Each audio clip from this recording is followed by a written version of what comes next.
राहील मेरी दूसरी बीवी के पहले शौहर से था। जुड़वां बेटों की पैदाइश के वक्त कुछ ऐसी पेचीदगी पैदा हो गई कि मेरी पहली बीवी बच ना सकी। बच्चों की देखभाल के लिए इमवाहे फौरी तौर पर खैर अल-निसा को ब्याह कर मेरी दुल्हन बनाकर ले आए और यूं राहील भी हमारी जिंदगी में चला आया। पहले दिन अम्मा ने इसका तारुफ करवाते वक्त कहा, बेटा खैर अल-निसा बहुत अच्छी औरत है और दाकी भी है, तेरे घर और बच्चों को बहुत प्यार से संभाल लेगी। बस अपने बच्चों की खातिर तुझे इसके लड़के को भी घर में बर्दाश्त करना होगा। अब वो इस बदजात को भला कहाँ छोड़े। अम्मा की इस बात ने मेरे दिल में एक गिरा लगा दी। दिल के एक कोने में कीना पलने लगा। राहील बहुत तमीजदार बच्चा था।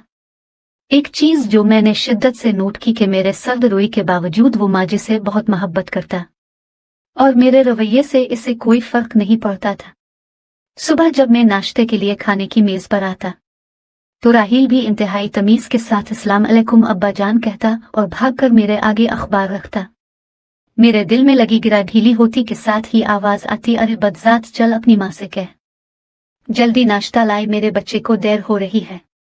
वालेकुम अस्सलाम के साथ राहील के सर पर प्यार देने के लिए उठता हाथ वही मेरी अपाहज सोच के साथ लड़खड़ाता और शिकस्त खाकर ढेर हो जाता। खैर अल-निसा ने मेरे घर और बच्चों को अच्छी तरह से संभाल लिया था। वो बहुत साबिर औरत थी, कभी शको जुबान पर न लाती। मुझे याद है एक दिन राहील इससे पूछ रहा था, उम्मी जान ये बदजात किया होता है? मेरा पूरा जिस्म कन बन गया। मेरी समाते शिद्दत से खैर अल-निसा के जवाब की मुंतजिर थी। मुस्कुरा कर कहने लगी, जब कोई बहुत प्यारा लगे और नजर लगने के डर से अब बताना ना चाही तो इसे बदजात कहते हैं। इस दिन मैंने देखा राहील बहाने बहाने से सारा दिन इमवाहे के अर्द गिर्द फिरता रहा। कभी जाक नमाज बिछा कर दे रहा है तो कभी जरा से खांसने पर पानी का गिलास उनके आगे रख रहा है। अम्मा की आवाज आई, अरे बदजात, क्यों मेरी जान खा रहा है डरामेबाज, जा दफा हो जाकर कुछ पढ़ ले। क्या जाहिल रहकर मेरे बेटे के माल पर ऐश करता रहेगा? राहील ने खट से अम्मा के गिले में बाहें डाले, चिट्टाचट उनकी गाल पर प्यार किया। अच्छा प्यारी दादी जान कहा और भाग गया। मैं वहीं अम्मा के तख्त के पास बैठा देख रहा था। अम्मा की आंखों में हल्की सी नावर की चमक नजर आई और फिर मदून हो गए। कैसे बदकिस्मत थे हम माँ बेटा और कैसे खुशबख्त थे वो माँ बेटा। खैर अल-निसा ने बच्चे के दिल में नफरत की गिरा नहीं लगने दी थी और मेरी माँ मुझ ऊंचे लंबे मर्द पेशा के एतबार से वकील के दिल में किस आसानी के साथ गिरा लगाने में कामयाब हो गई थी। मुझे जूते जमा करने का बहुत शौक था। अच्छे जूते मेरी कमजोरी थे। मेरे वार्डरोब में एक से बढ़कर एक जूता मौजूद था। राहील बहुत शौक से मेरे जूते पॉलिश किया करता। कई बार मैंने इसे बड़ी दिलजमी से जूते चमकाते देखा और सच बात तो यह है कि मेरा दिल खुश हो जाता जूते देखकर। मुझे याद है एक दफा मैंने खुश होकर सिर्फ इतना कहा, व राहील कमाल कर दिया तुमने, और इसे 500 का नोट इनाम दिया। भागा भागा अम्मा के कमरे में गया। दादी दादी देखें, अब्बा ने माझे इनाम दिया है। घर की मुलाजमीन से लेकर घर में आने वाले एक एक मेहमान को बताता कि अब्बा ने मुझे इनाम दिया है। अम्मा ने हना बदजात दफा हो जा कहकर मुंह फेर लिया। काश अम्मा से खैर अल-निसा की खातिर ही एक बार गिले से लगा लेती, जिसने उनके पोतों को अपने जिगर के टुकड़े से बढ़कर प्यार दिया था। अम्मा की लगाई हुई नफरत की धीमी आंच पर मेरी अना का बात पकता रहा। खैर अल-निसा की मेरे बच्चों और घर के साथ बेपनाह मोहब्बत और एहसान भी अना के इस बुत को तोड़ ना पाया। राहील की तमाम खूबियों के बावजूद मैंने कभी इसे सीने से नहीं लगाया था। हाँ, मगर मैंने इस पर खर्च करने और उसकी जरूरियात पूरी करने में कोई कोताही ना की। खैर अल-निसा इतने ही में मुतमईन थी। वक्त गुजरता रहा, बच्चे बड़े हो गए। उमर और अली मेरे जाड़वां बेटे आला तालीम के लिए मुल्क से बाहर चले गए। राहील ने मैट्रिक के बाद तालीम को खैराबाद कह दिया। मेरे बहुत चाहने के बावजूद वो पढ़ नहीं सका। सारे महल्ले का लाडला था। सुबह का घर से निकला, शाम को घर आता। अक्सर हाथ पर पट्टी बंधी होती, जाने कहां से चोट लगवा कर आता था। खैर अल-निसा ने मेरे दरियाफ्त करने पर कहा, फिक्र न करे, मुझे बताकर जाता है, मेरी इस पर नजर है। वक्त ने अम्मा को हमसे छीन लिया।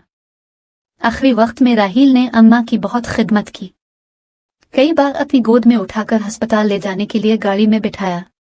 उनका कमजोर वजूद बाहों में भरकर कई रातें उसने अस्पताल के बेड पर जागकर गुजार दे। जाने किस मिट्टी से बना था राहील, हालांकि अब इसको बदजात का मतलब भी समझ में आने लगा था। मरते वक्त अम्मा के हाथ राहील के आगे जुड़े हुए थे। जिन्हें चूम कर उसने अपने हाथों से अम्मा की आंखें बंद की और मेरे साथ उन्हें लहद में उतारा। मेरे दोनों बेटे चाहने के बावजूद दादी के खरी रसूमात में शरीक ना हो सके। इस दिन अम्मा की लगाई ग्रे ढीली हो गई, बिल्कुल ढीली। बस एक बार राहील को गिले से लगाने की देर थी कि खुल जाती, मगर अना को शिकस्त देना कहाँ मेरे बस में था। उमर और अली ने पढ़ाई मुकम्मल होने के बाद शादियां कर ली और उधर के ही होकर रह गए। साल में एक बार बस मिलने के लिए आ जाते। घड़ी पर सुइयों का रक्स जारी था। अब के वक्त का पांव मेरी किस्मत पर था। मुझे अपनी कारकर्दगी पर एक बहुत बड़ा अवार्ड मिलने वाला था कि मुझे फालिज हो गया। चमकते बूट पहनने वाले पांव मफलूज हो गए।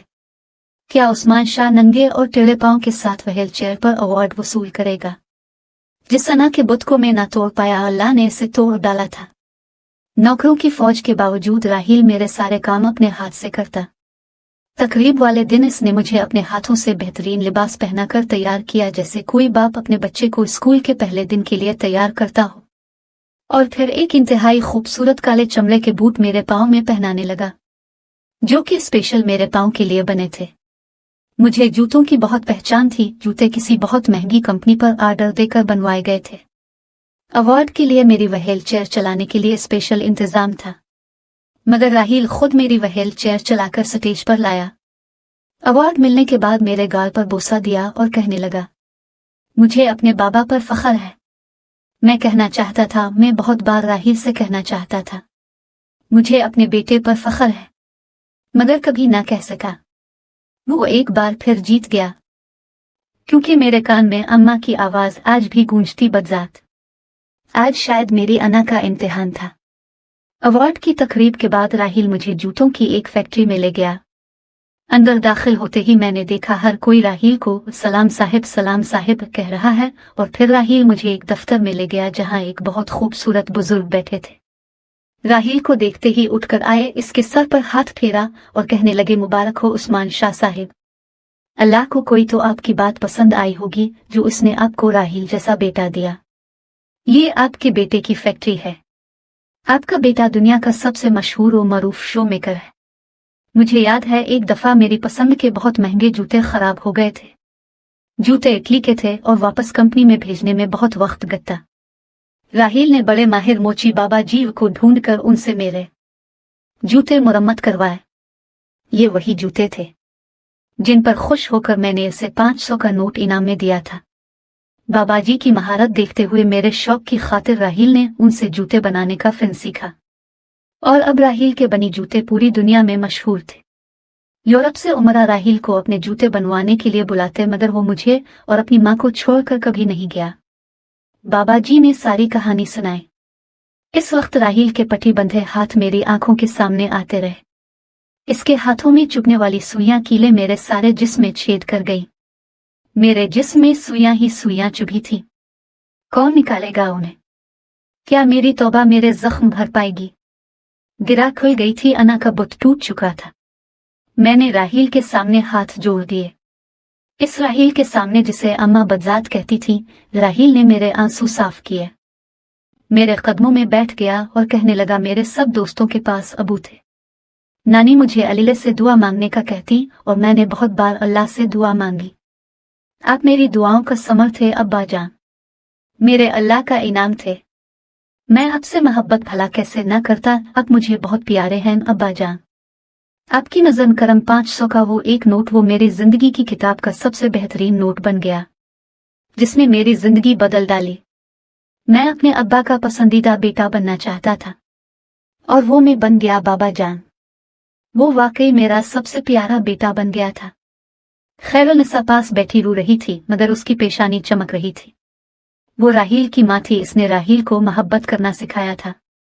काश मेरी माँ ने भी कभी मेरे सामने ऐसे बदजात न बोला होता। मुझे भी इससे मोहब्बत करना सिखाया करना होता। इस रात जब राहील ने अपने हाथों से बनी हुए मेरे बूट उतार कर मुझे बेड पर लेटा, तो जिंदगी में पहली बार मैंने इसका मुंह चूम कर कहा, I am proud of you my son, I love you.